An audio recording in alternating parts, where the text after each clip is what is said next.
Hello guys, स्वागत है आप सभी का आपके अपने channel chemistry bye KD sir में। आज का हमारा कन्वर्जन है बेंजीन को फिनॉल में और फिनॉल को बेंजीन में, यानी कि एक दूसरे में चेंज करना है इनको। पहले हम लोग फिनॉल को बेंजीन में चेंज करेंगे, यानी कि पहले हम लोग सेकेंड वाला कन्वर्जन करेंगे। ठीक है, मैं नंबर डाल देता हूँ इधर। पहले हम सेकेंड वाला करेंगे क्योंकि छोटा कन्वर्जन है तो उसको पहले निपटाते हैं।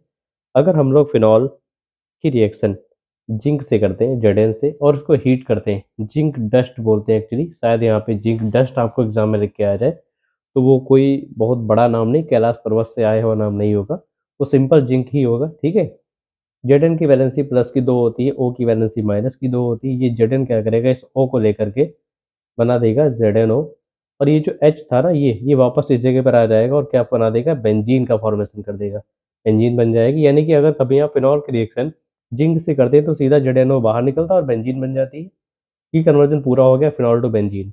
अब ये चीज़ कुछ बच्चों को जो एवरेज होते हैं, यानी कि एवरेज से भी नीचे होते हैं, उनको समझने में दिक्कत होती है। तो उनके लिए क्या करना, आपको इस कंपाउंड को हम दूसरी तरीके रिएक्शन कर सकते हैं। इस फिनॉल को आप लिख लेंगे C6H5OH। जिस बच्चे को ये नहीं पता है कि फिनॉल को ऐसे भी लिखा जा सकता है, वो उसको पढ़ सकता है कि फिनॉल C6H5OH भी होता है। इसकी रिएक्शन अगर आप जिंक से करते हैं और उसको हीट करेंगे तो ये देखिए आपका यहाँ पे क्या बाहर निकल गया, ZnO बाहर निकला, तो आप यहाँ पे लिख देंगे ZnO, और प्लस में देखिए ये वाला जो H बचा हुआ था वो यहाँ कंबाइंड हो जाएगा और क्या बन जाएगा, ये बन जाएगा हमारा C6H6। और जितने भी पढ़े लिखे बच्चे थोड़ा सा भी पढ़े लिखे हैं, उन्हें अच्छे से पता है कि C6H6 को ही हम लोग क्या नाम देते हैं, बेंजीन बोलते हैं।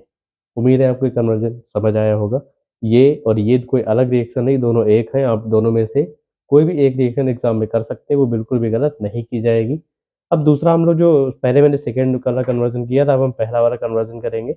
इसमें लिखा है हमारा बेंजीन टू फिनॉल। अब बेंजीन को फिनॉल में कैसे चेंज कर सकते हैं ये देखते हैं। चलो भाई, बेंजीन को यूज़ करते हैं पहले। अब देखिए, आपको बेंजीन की रिएक्शन सबसे पहले करानी है Cl2 के साथ, in the presence of FeCl3। आप याद रखेंगे ये क्रेडिट्स आपको यूज़ करना ही करना है।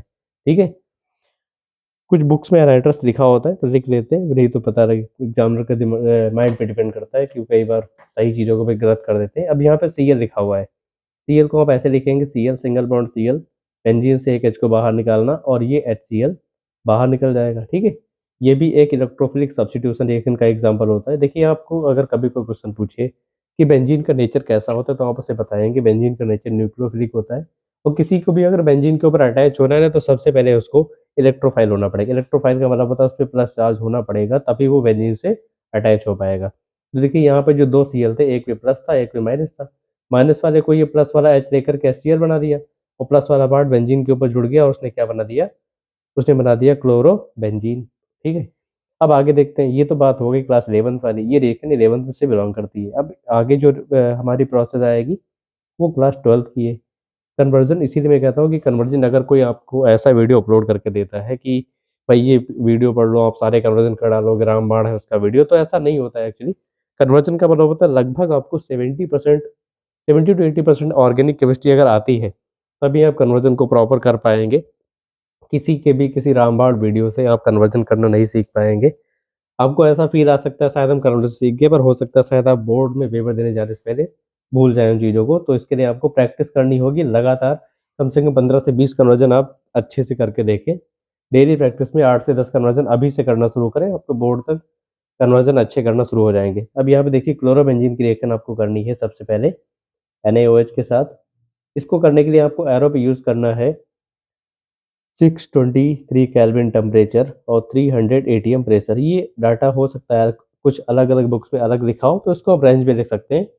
300 टू 350 ATM, यहाँ पे लिख सकते हैं 600 टू 650 केल्विन, या भी ऐसे भी यूज कर सकते हैं। ठीक है, अब क्या करना है आपको, देखिए यहाँ पे अक्सर बच्चे ये करते हैं ना, ये NaCl बाहर निकाल के OH लगा दिया, पर आपको ऐसा नहीं करना है। ये Cl इस H को लेकर क्या बनाएगा, HCl, और बेंजीन के ऊपर क्या लग जाएगा, ONA। ठीक है, तो आप यहाँ लगा देंगे बेंजीन के ऊपर ONA, और प्लस में आप HCl को रिमूव कर देंगे, ये बन गया HCl। ठीक है भैया, इसका नाम कंपाउंड का होता है सोडियम फिनॉक्साइड, सोडियम फिनॉक्साइड। ठीक है,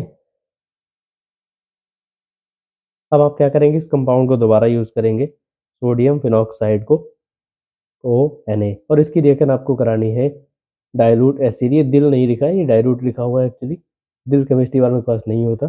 अब आपको क्या करना है एक्चुअली, ये HCl लिखा हुआ है, ये H और ये Cl, यहाँ से आप बॉन्ड को ब्रेक करेंगे तो ये बन जाएगा हमारा, जो हमें बनाना था वो बन गया, फिनॉल बन जाएगा और प्लस में हमारा NaCl बाहर निकल जाएगा। इस कंपाउंड का नाम क्या होता है? फिनॉल। तो देखिए सेम कन्वर्जन को सीधा करने पे, यानी कि फिनॉल से बेंजीन बनाना कितना आसान था, जबकि बेंजीन से फिनॉल बनाना बहुत ज़्यादा कॉम्प्लिकेटेड होता है एक्चुअली। अब देखिए जो कुछ मैथ के बच्चे होते हैं ना, उनका कन्वर्जन कैसे होता है, बेंजीन लिखा प्लस में OH लिख दिया, आगे हीट करके वो फिनॉल बना दिया। ये आपकी सिर्फ मैथ है, ये कोई कन्वर्जन नहीं है। ये आपको पूरे नंबर दे के जाएगी, तो आप ऐसी गलती एग्जाम में कतई ना करें, ठीक है। ये हमारा जो कंपाउंड बन गया उसको हम क्या बोलते हैं? फिनॉल। और यहाँ से यहाँ तक की जो प्रोसेस है ना, इसको पर्टिकुलर एक नाम दिया जाता है भैया। यहाँ से यहाँ तक की प्रोसेस को हम लोग नाम देते हैं डाउस प्रोसेस। अच्छा, इसका नाम एक्चुअली कुछ ना कुछ नेम क्यों हो गया इसका, आप समझिए। अक्सर यहाँ पे ये NaCl निकल के OH जुड़ सकता था एक ही बार में, पर ऐसा नहीं हुआ। यानी कि कुछ नया अगर हो रहा है ना, तो कोई ना कोई काम उसको कर रहा होगा उस काम को। इस काम को किसने पूरा किया था? डाउस ने। इसीलिए इसको हम लोग क्या बोलते हैं? डाउस प्रोसेस बोलते हैं। तो with the help of chlorobenzene and Dow process we can convert chlorobenzene into phenol, but firstly we convert benzene into chlorobenzene, ठीक है। तो आपको याद रखना है कि आपको जब भी बेंजीन को फिनॉल में चेंज करना होगा, तो आपको पहले बेंजीन को क्लोरोबेंजीन में चेंज करना जरूर पड़ेगा। उम्मीद है आपको कन्वर्जन समझ आया होगा। आज के लिए बस इतना ही, मिलते हैं आपको नेक्स्ट वीडियो में। ये दोनों कन्वर्जन आपस में मिलते जुलते हैं, लेकिन बिल्कुल भी प्रोसेस से मैच नहीं करते हैं। धन्यवाद, मिलते हैं आपको नेक्स्ट वीडियो में।